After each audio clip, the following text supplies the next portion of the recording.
সুপ্রিয় দর্শক, এই মুহূর্তের সবথেকে বড় খবর। দর্শক, আপনারা জানেন সুপ্রিম কোর্টের নির্দেশে এই রাজ্যের 25 থেকে 26,000 যোগ্য অযোগ্য শিক্ষক শিক্ষাকর্মীদের চাকরি বাতিল হয়ে গিয়েছে। যা নিয়ে কার্যত রাজ্য রাজনীতি একেবারে তোলপাড়।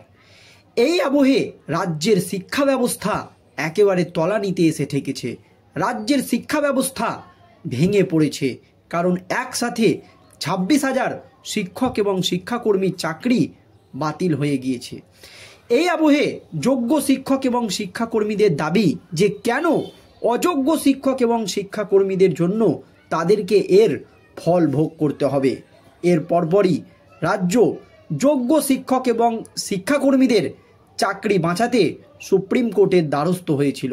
সুপ্রিম কোর্টের তরফ থেকে স্পষ্ট জানিয়ে দেওয়া হয়েছে 31শে ডিসেম্বর পর্যন্ত যোগ্য শিক্ষক এবং শিক্ষাকর্মীরা স্কুলে যেতে পারবে।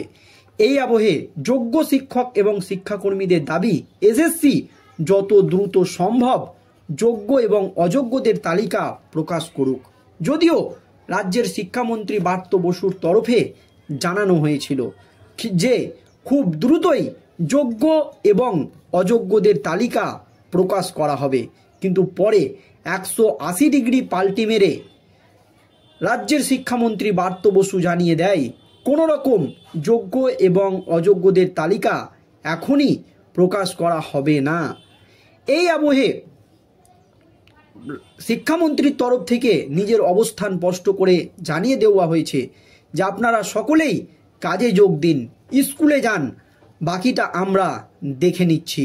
কিন্তু যোগ্য শিক্ষক এবং শিক্ষাকর্মীদের দাবি তাদের বেঁচে থাকার লড়াই, তাদের শিরদাঁড়া সোজা রাখার লড়াই। যতক্ষণ না পর্যন্ত এসএসসি যোগ্য এবং অযোগ্যদের তালিকা প্রকাশ করবে ততক্ষণ না পর্যন্ত তারা আন্দোলন চালিয়ে যাবে। তাদের জীবন বাজি রেখে তারা আন্দোলন চালিয়ে যেতেও রাজি। আর এই আবহে মেদিনীপুর থেকে মুখ্যমন্ত্রী মমতা ব্যানার্জি যোগ্য এবং অযোগ্য শিক্ষক এবং শিক্ষাকর্মীদের দিলেন একেবারে চরম বার্তা। মুখ্যমন্ত্রী মমতা ব্যানার্জি ইতিমধ্যেই রয়েছেন মেদিনীপুরে, আর মেদিনীপুর থেকে মুখ্যমন্ত্রী মমতা ব্যানার্জি এবার যা বললেন তাতেই রাজ্য রাজনীতিতে একেবারে নতুন করে হইচই পড়ে গিয়েছে। কি জানিয়েছেন, কি বার্তা দিয়েছেন শিক্ষক এবং শিক্ষাকর্মীদের উদ্দেশ্যে মুখ্যমন্ত্রী মমতা ব্যানার্জি, শুনুন দর্শক। যোগ্য শিক্ষকদের তালিকা প্রকাশের দাবিতে সল্টলেকে এসএসসি ভবনের সামনে রাতভর প্রতিবাদ চাকরিহারাদের। মেদিনীপুরের সভা থেকে চাকরিহারাদের স্কুলে গিয়ে ক্লাস নিতে বললেন মুখ্যমন্ত্রী মমতা বন্দ্যোপাধ্যায়। তিনি বললেন, কেন গরমের মধ্যে বসে রয়েছেন, আপনারা স্কুলে যান। যারা আপনাদের উস্কানি দিচ্ছে তারা টাকা দেবেন না, সরকার আপনাদের বেতন দেবে। মমতার বার্তায় যদিও বরফ গলেনি। যোগ্য ও অযোগ্যদের তালিকা নিয়ে কেউ কেউ জেদ করে বসে রয়েছে বলে দাবি মুখ্যমন্ত্রীর। তিনি স্পষ্টতই বললেন, আমি তো চাইব না আমার রাজ্যে বেকার বাড়ুক, আইন আমাদের মানতে হবে। চিন্তা করার দরকার নেই, যারা উস্কাচ্ছে তারা দেবে না মাইনে, সরকার বেতন দেবে, আপনারা স্কুলে যান।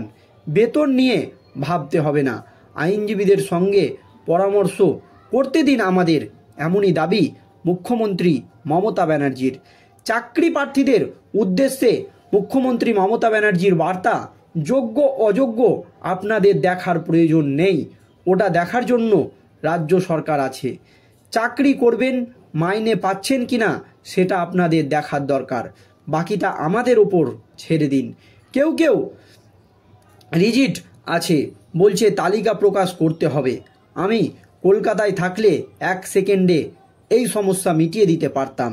মেদিনীপুরে আছি বলে সম্ভব হচ্ছে না। গতকাল থেকে 10 বার ফোনে কথা বলার চেষ্টা করেছি। গ্রুপ সি ডি নিয়ে আমরা রিভিউ পিটিশন করব।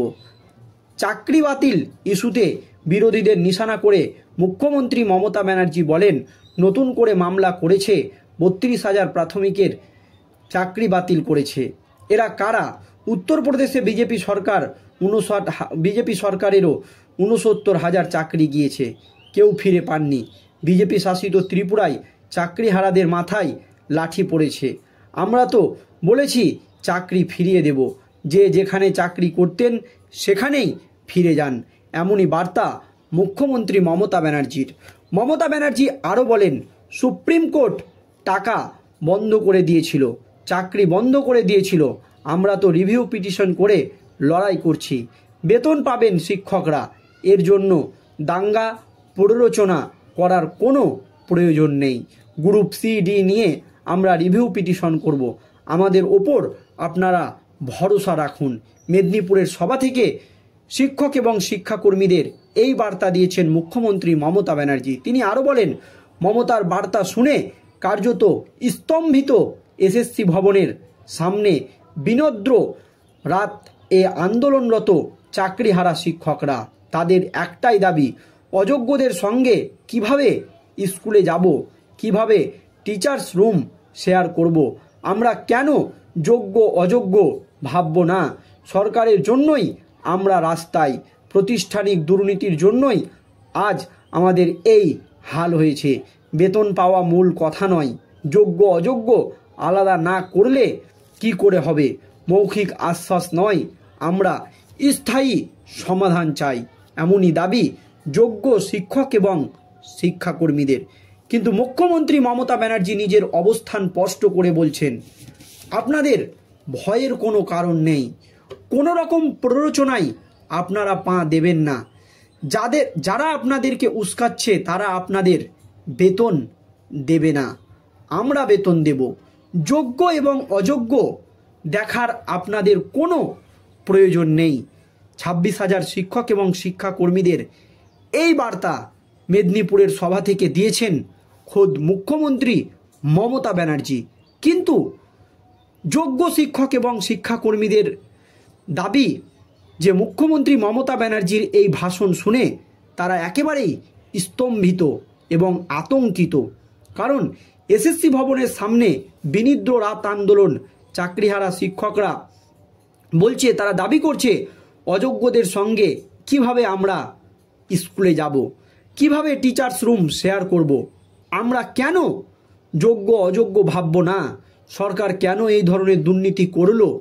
সরকারের জন্যই আজ আমরা রাস্তায়, প্রাতিষ্ঠানিক দুর্নীতির জন্যই আজ আমাদের এই হাল হয়েছে।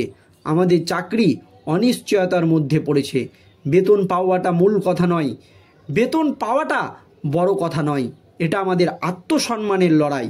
কেন যোগ্য এবং অযোগ্য আলাদা করা হবে না? যোগ্য অযোগ্য আলাদা না করলে কি হবে? মৌখিক আশ্বাসে আমরা বিশ্বস্ত নয়, আমরা স্থায়ী সমাধান চাইছি, এমনই দাবি যোগ্য শিক্ষক এবং শিক্ষাকর্মীদের। আর এই আবহে মুখ্যমন্ত্রী মমতা ব্যানার্জির এই বার্তা। দর্শক, এই নিয়ে আপনাদের মতামত অবশ্যই ভিডিওর কমেন্ট বক্সে আপনারা জানাবেন। ধন্যবাদ।